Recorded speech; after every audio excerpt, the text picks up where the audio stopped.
What's shaking, my friends? Welcome back to the channel. My name is Shay, and today we're going to talk about how much of a disaster August really was. In the month of August, I only managed to complete 5 books for the worst reading month I think I have ever had, and that is going to be a total of 2,168 pages. However, I did DNF a book at 400 pages. I did also read some of Dark Age, finish up Dark Age, a couple hundred pages of Dark Age this month, which went into my July wrap-up, and I also read a lot of Spitbo 9 first chapter reads, so I'm actually probably closer to over 3,000 pages, but it still remains my worst reading month since I can remember. But we're gonna go ahead and we're gonna pop into it. These are in order from my least favorite to my most favorite. Let's just go ahead and start with my DNF of the month, which I vlogged. I'll link it up in the cards. That's going to be The Will of the Many by James Islington, and I think this one, just like I said, fell to the hype for me. Everybody loves this book. Everybody's raving about this book, and while I did find very good qualities in this book, I enjoyed Islington's writing. I really did not. There were moments where I was very bored, and there were too many of those moments to want to drag me back to the story. So overall, I went ahead and I DNF'd The Will of the Many. Coming in at number 5 is going to be a 3-star read, and that's going to be What Have We Done by Alex Finlay. I read Alex Finlay's first novel. I cannot recall what that is at this current moment in time. I can see the cover. It's blue. It's got some red on it. But I read this one. I didn't read his release that he had last year, but I read this one. And the basic premise is these kids something's happened in their past, and now they're being hunted down for it and killed in the present. And you're trying to figure out what happened in the past and who's hunting them down and killing them in the present. And my thoughts on this are that while I did enjoy the book, I think sometimes it went a little out there for me, more so than I like my mystery and thrillers to go, so therefore I only gave this one 3 stars. Coming in at number 4 is The First Rule by Stephen William Hanna, which is a fantasy horror self-published novel, which I truly really adored and I devoured. I'm not one to read a lot physically with my eyeballs. I like an audio, but I read this physically with my eyeballs and ate it up.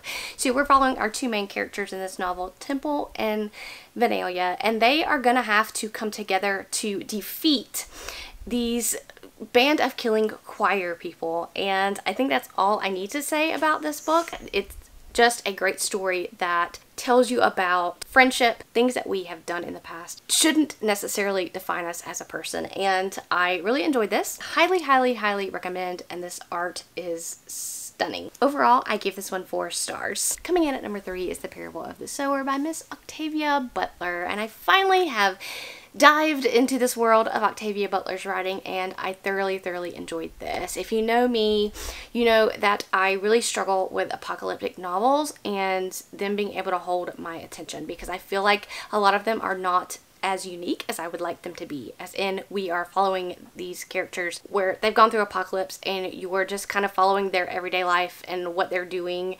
post-apocalypse, and not really having a broader message, where Parable of the Sower does exactly the opposite. You know, we have this kind of political government apocalypse changing thing, water shortage, all these kind of things that have brought about this change in the world, and our main character has gone through such plight, and we see them as she's going through this apocalypse and the traumas that she's experiencing. And not only that, but you know, a lot of stuff happens, and it's not just a rehash of here's how we survive in a post-apocalyptic world. So I really, really enjoyed that, and so I really, really highly, if you like post-apocalyptic worlds, to dive into this, and I cannot wait to read book number 2. My second favorite book of the month, another self-pub book, that's going to be A Blood and Fire by Ryan Cahill. Yes, I read this and I totally, totally adored it. I really, really love this world that Cahill has created. I loved his character work. I really loved these boys that we're following in the beginning, and getting to know just kind of what's going on. You know, we're opening this novel with the proving, which is what these boys do to become men, is they go out and they go into this forest and they have to survive for a certain amount of time. Some have died in the past. We know that the stakes are high in this, and Kaylin and his friends go out there and they discover that there is a long since thought dead enemy that has kind of come back, and this kind of brings us into this journey of Kaylin kind of discovering who he is and the truth of the world. Just kind of, there's some heartbreaking moments in here, there's some found family great moments in here, and I cannot wait to continue on in this world. There's some chunky books in this world coming up, and I cannot wait to dive in. My favorite book of the month, still coming in at 4 stars. I didn't have a 5-star read this month, but I really enjoyed this book, and I put it off for so long, and I do not know why.